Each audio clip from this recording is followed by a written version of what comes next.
Good afternoon, everyone. My name is Ramakrishna Garine. I'm excited to speak at the AWS Community Day in Milwaukee. My session is about transformation in supply chain with AI and AWS with a focus in supply chain. I've worked in supply chain roles for about a decade across global enterprises, mostly in Fortune 500 companies in retail and automotive. So the biggest challenge I can see for a lot of these is data would be available, but the data would be underused or understood. So to overcome that, I'll be sharing real-time examples in this session, and we'll talk about practical AWS tools and a short live demo. So whether you're a technical or business-focused person, you will definitely take away with something useful. So moving on to my introduction. So about a decade of experience in real-world supply chains. I'm mostly specialized into data analytics, forecasting, AI, and digital transformation. I've worked in large enterprises like Amazon and in mostly in automotive sector. I'm a published author. I've published 2 books, and I constantly do research in supply chain space. And I've presented in multiple global conferences and covers with a range of topics like AI, supply chain, and quantum computing and things like that. And I've served as a peer reviewer for government grants and like Sigma Psi and IEEE conferences, BCS, and ASEM, and you name it. And I'm also recently involved in policy discussions, especially with IEEE USA, where I got an opportunity to represent Illinois, which is the state I come from, and the Capitol Hill, where we were able to put our word to our senators and local government to help encourage the research in AI and other adversary technologies.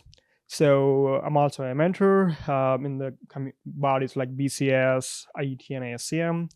So today I'm here just by myself, not representing anybody. It's based on my personal experiences and, again, passion to the community.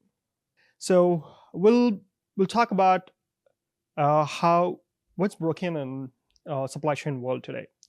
So for which I'll introduce tools like AWS Glue, and Redshift and QuickSight, and also explain how we can use Amazon Q and standalone machine learning models and tools like Bedrock and SageMaker.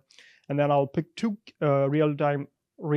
case study scenarios. One is procurement automation, and the next one is forecasting with the Q and QuickSight. So, and then we'll look into a live demo of how you can ask questions to your dashboard. And then we'll go through the lessons learned and a simple action plan of what you could do today as you go home and maybe in the office tomorrow. And again, I'll open for questions. So let's briefly talk about how the modern supply chains are today. We all heard about, Baltimore Bridge, Suez Canal blockage, tariffs, everything that would definitely rattle the way we see how supply chains go. In other words, we call it black swans, right? Something as an event that will change and impact the way we see supply chains. So let's call it reactive. Today, the supply chains are definitely reactive. Data is delayed, definitely scattered, and almost hard to use. And we often see companies talking about, hey, my inventory is overstocked. How do I make it better? And out of stock, like, you know what? Good example, diapers in COVID. It's out of stock. And people were like, oh, just going to Walmart and every other place to kind of get it, and so on and so forth. So, and then what does it basically tell us? Because forecasting isn't just hard, it's almost hard to handle. And the sudden changes are like, almost unknown, and you cannot really predict them.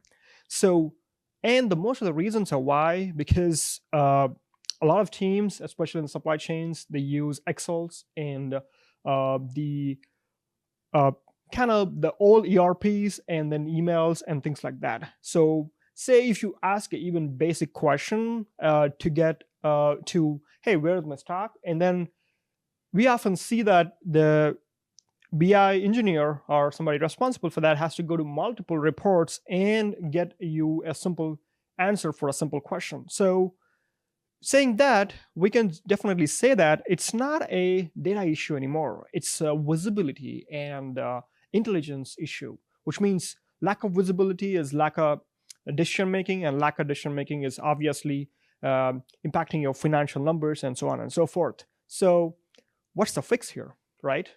Definitely AI and cloud tools are a fix here, right? And what's the goal? Like, the goal is simple, like turn your raw data into fast, smart, and quick decision-making opportunity, right?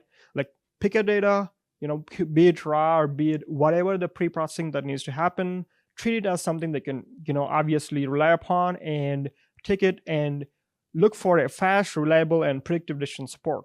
And that's where your AI plus AWS comes into play. And yes, there is a need to bridge the gap now, and where the bridge gapping or filling the gap here is gonna happen is AI can definitely help you predict, detect, and automate the workflows that you have and the way that you do with your things, right? And especially in supply chains, it can definitely help you with forecasting, exception alerts and inventory planning and vendor insights. I can go on, like there could be 100 more that you could do, right? AWS today gives infrastructure that you can run things at scale. It's no longer in silos. It's no longer in somebody else's PC that you run an analysis report or some kind of a Monte Carlo and then be like, my analysis is good. No, you have a cloud-based methodologies that you can definitely leverage from AWS to have your systems run at scale, right? And then what do we learn by this? It is scalable, it is reliable, and you would have a real-time decision making. And then today I'll be majorly focusing on 5 core tools, which I'll be definitely talking through my use cases as I move forward. One of the major things is AWS Glue. So I'm going to call it as my ETL engine, which will connect to the databases, transforms and cleans your data, especially your supply chain data, like your sales history, inventory, logistics, and you name it, all the records that could be definitely pushed into your warehouse. And then my next favorite tool is your Redshift. I'm going to call it as my centralized warehouse, where I can obviously store a lot of data, huge volumes of data, be it structured, unstructured, you name it. I can run my fast SQL queries and maybe part of my even machine learning models inside my Redshift ML. Right? And then next comes my QuickSight, which is my Wiz layer or a visualization layer, right? It's a favorite tool for today's supply chain planners who are using AWS and its corresponding tools. It has a capability having interactive dashboards. Like, this is definitely used for understanding your forecast accuracies and your safety stock levels and time anomalies, and even going beyond to prescription to prediction to detection of your problems, right? And good thing about this is it's lightweight, easy, and even supports embedded AI with Amazon Q, which we'll be again looking in the near future now. And the Bedrock, which is the standalone Gen AI. Like think of this as your Gen AI model. It is like your LLM, where you can go talk in your natural language and definitely get a response based on the connections that we have established. Let's move further.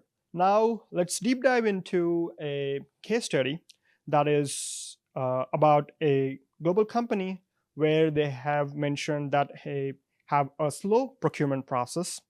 The business problem is they have manual POs. They've been, having their analysts create their manual POs with the standalone tools. They have scattered templates, which means if you got to deal with a supplier in a different part of the world, you use a different template, and so on and so forth for the kind of business that you have. So because of this, it is told that they use spreadsheets and it's often delayed, right? And then approvals are always routed through emails, mostly through leadership or kind of responsible owners. So invoices are usually matched manually, maybe just by the ownership and the intelligence of the particular analyst that was involved. So because of this, this led to delays, mostly some kind of mistakes, fat fingering of the data, and obviously lost time and the money. So learning this, my biggest question is, can we automate this using GenAI and AWS tools? And the answer is yes, we can. And that's where I would like to present the architecture of the Bedrock case study, where we use the Bedrock agents, Amazon Bedrock agents. And what happens in this particular case study is the agent reads the PO templates using Amazon S3, which is my database, right? And I could obviously replace that with the better ones, call it Redshift and things like that, right? And then after that, once we identify our data and then house the data in a certain format in a certain way in AWS S3, it pulls the supplier details from DynamoDB, which you can call it as my logic function or more of a connection agent, right? And then we use agent like Lambda for enhanced script operations, again, to understand your price and taxes. And then the auto generation of the PO happens through SES for approval. So imagine this way: there will be a leader, and the automatic PO happens, and then it would obviously be like it will be sitting in the PO will be sitting in the inbox, and all they got to do is just a button click, and the flow would just go by itself, right? And then when the invoices come, received in the leader's email box or maybe in the model, it's parsed through Amazon TextRack, which means the TextRack is gonna use the generated PO with whatever the text that is put into that to match the existing PO, and it would basically tell, okay, yes or no, it's good or bad, something like that, very simple, like binary, right? And then the agent again operates through React loop, and again looking for backend actions and things like that. So here I'd like to point out to the procurement specialist who actually asked the user a question, saying like, maybe give me a PO to buy 5 apples from a nearest store. And then the way this particular thing works is it's going to go check into the supplier knowledge base, which is again connected to Amazon open search box, where it has guidelines like policies and kind of do's and don'ts, you name it. Everything is housed here. And then there is also this action group, which again is based on the Lambda function, and the Lambda function is connected to a bunch of other tools like DynamoDB, TextRack, and S3, and Simple Service and Bedrock Foundation model. So especially in here, what happens is, based on the question you put here, there are 2 kind of tasks like parallel that happens, and especially this task, the Lambda function is gonna pre-spot your question. Say if you ask like, can I buy me 5 apples from a nearest store? And then it's going to ask a set of questions which are local to the Bedrock model. Again, this is a foundation model. And then obviously get a call. And then there is also a post process that comes with the way all the way to the Bedrock agent. And then there is a response to a procurement specialist. So this basically tells us a few things, right? One, you can definitely automate the way you do things, especially with automating your PO. And one thing is certain: your procurement cycle time is going to be reduced by 4-folds. And then with the latest historical data, we can tell that it's about 40%. The manual errors have dropped significantly, about 90% of them. And then teams, they don't need like 8 or 10 hours per week that they previously used to. And last documentations, finding the codes and finding the buyer codes for understanding the delivery locations, they don't need to do that. And so this again is a great example of using GenAI, which is again not just about chart. It's about doing your work, which you've been trying to spend a ton of time and trying to reduce it to maybe a fraction of seconds or maybe minutes or 2, as simple as your button clicks. So looking into that, we'll jump into another case study. This is about a demand forecasting and your inventory visibility operations. And so this particular case study is talking about a decent historical data, but that couldn't act fast, considered as like about 5 years old historical data, something like that, right? What's happening here is the forecasts are delayed, and whenever there was a request for the forecast, the agents have to go back and crunch the numbers, and maybe 1 week later or 5 days later, depending upon the intelligent question and the kind of capabilities for the BI agent, the actions are happening there. And obviously, because of the delays from the BI team, the planners had to wait to get the reports and get their action done. So again, end-to-end pipelines, to minimize this delay problem, end-to-end pipelines were created with AI forecasting and natural language insights. So how did we do that, right? So we use Glue. We pulled it together with historical sales and promotions and inventories. Data here is connected to the Redshift, which is again my warehouse. And then we use Glue for our ETL operations, S3 as our database. And then we have our standard data, which is flowing through that.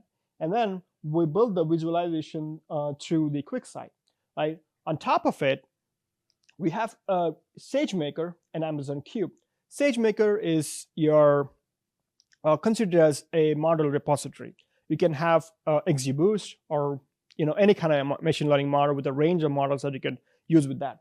And then the Amazon Q is connected, which actually talks to the SageMaker with the natural language, which means, hey, give me my most optimistic model. What works for time series, and then you get the information based on that. And Amazon Q can be further used for your QuickSight, which we'll be just seeing after now. So, and the questions that you could certainly ask the Amazon Q is, which SKU will stock out next week, which means what's going to be out on my order board next week, and then what are the forecasting issues we are facing today, and what's like the average lead time for a certain product, and what's my stockout date, and things like that. So these are not something that are like a static dashboards or pre-coded mechanisms. The Amazon Q, it basically understands the business in terms of live answers and data, and kind of definitely helps us in the solutions based on that. And so here are the quick snapshot examples. Say, if you ask questions like, how do I improve my forecasting accuracy? It's going to give us a bunch of information about what we can do. And then say, if you ask questions like, what products are at stockout risk? It's going to give you all kinds of products that the data is having, and then also show you the product ID and things like that. And then say if you have questions about your purchase order delay, like how many are delayed, right? You can definitely get that with the question. And then what products have unmet demand? Again, it's the same thing like you get with the basic natural language question, right? And the way it works is this part of the screen is showing you the QuickSight, which is again a pie chart with the range of sold products and category. And then we are asking about the revenue per model for this particular data, and you have it. And the good thing about this one is you can actually add the analysis to your existing dashboard, and then you can actually build reports after that too. And then we'll quickly look into a demo of how this goes. Say questions like, what's my product's highest unit sold? It's actually going to give you a explanation about how many are sold, and then obviously a analytical visual of your units sold, along with a horizontal bar graph and a description based on that. So in other words, this is in say quick 5 seconds or maybe even less than that. So which means you already got your half of the dashboard that you need. And then whenever there are leadership discussions or so on and so forth that about the business, definitely this is something that you could do as a go-to tool where you can actually put your question and then obviously get your answers from that. And then one good thing about reports, where I learned from in my days in Amazon, is we are very favored to reports, right? And then I have observed a lot of my team at back then was spending a good time in getting reports. But with this, no, we don't. I don't think nobody needs to spend a lot of time now. If we just say, hey, can you get me a report and so with a very detailed description, it's actually going to give you a report about close to 5 pages. I was really surprised when I saw that. So we talked about the problem. We talked about the solution. Now, what's the business value? Like, why are we doing it, right? So it's basically to reduce dependency on the knowledge base based on the person, but actually building a knowledge base based on the systems. So you trust your mechanisms rather than the way it is done. So let's say if somebody is sick or had to take a out of office for his work or different reasons, the work would not stop. You would just go and find your own question, ask the way you want it, and then boom, you get the answer. So often a time I get questions about which model do I have to use, SageMaker or Bedrock, right?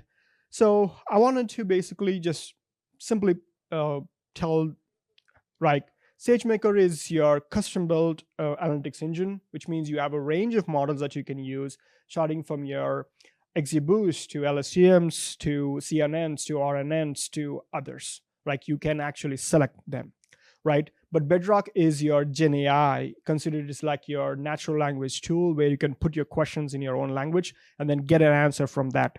So, and the best part is both can integrate to your standalone tools like Glue and Redshift and QuickSight. So let's switch gears a little bit here. We talked in length about what we can do with these tools. Now, the question is, how can we start, right? I would say start small. Like you don't need to, boil an ocean to solve your pain point. Like make your data usable, something as small as an Excel sheet or a table in your S3, right? And then instead of working on the model, prioritize your explainability. Like how can Bedrock use, or how can you use your Q or Amazon Q to understand, and what kind of model you can definitely leverage and all. And then this will empower, by this, you will be able to empower your planners. Like you can give them Q tools to allow them to explore your data and not just sitting on your static dashboards anymore. And then build in your interactions. Like don't wait for perfections, just start small, and then if things go wrong, you can obviously fix them as you proceed. And then what's your measurable outcome, right? In the supply chain world, PS cycle times are known to be reduced by 4-fold. And then 10 plus hours per week is definitely saved per planner, depending upon how many planners you have. And then the teams were able to make faster decisions with the natural language analytics.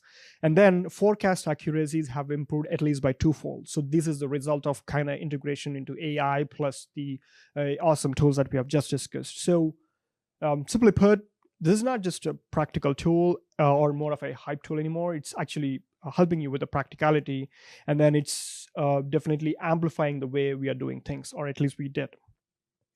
So said that, here are my key takeaways. AI plus AWS is already solving your supply chain problems, and then I would highly encourage you to be part of it, right?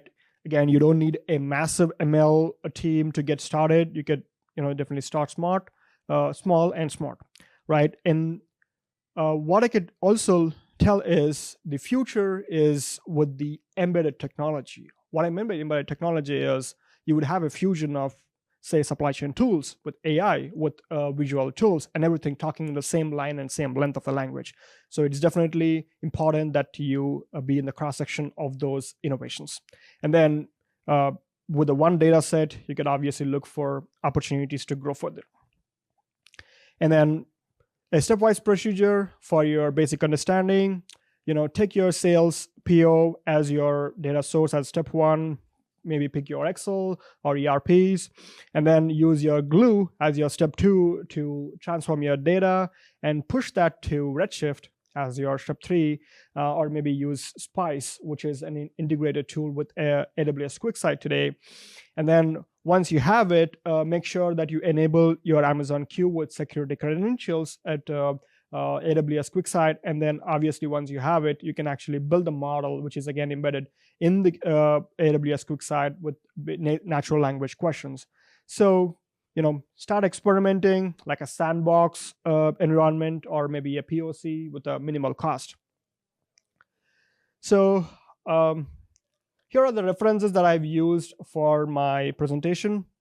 These includes Amazon blogs, Q demos. After this session, you would also be getting a copy of it for your reference and further review in case you need it. And then this ends my presentation. Thank you for being part of this session. I'm excited to look forward for any questions you have. Again, my name is Ramakrishna Garine.